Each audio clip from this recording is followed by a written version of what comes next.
Engineer on সাইটের একটি নতুন ভিডিওতে আপনাদের স্বাগত জানাই। It is day 5 of site visit. Site visit related video পেতে চ্যানেলটি সাবস্ক্রাইব করে পাশে থাকুন। তো বেরিয়ে পড়লাম নতুন সাইটের উদ্দেশ্যে। তো এটা হচ্ছে আজকের first site, stage of construction টাইবিং। এরপর যে নেক্সট সাইটটা আছে ওখানে শাটারিংয়ের কাজ চলছে। তো কিছুদিনের মধ্যে এখানে স্ল্যাব কাস্টিং হবে। তো এটা হচ্ছে আমার সেই সাইট, ফলো আপ সাইট। এরপর যাচ্ছি নেক্সট সাইটে। এটা হচ্ছে third site, stage of construction brick wall processing after lintel casting.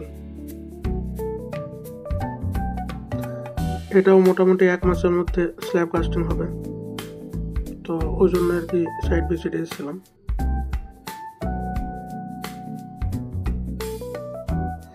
যাই হোক, আজকের সাইট ভিজিট এই পর্যন্তই। দেখা হবে পরবর্তী একটা ভিডিওতে। ভালো থাকবেন।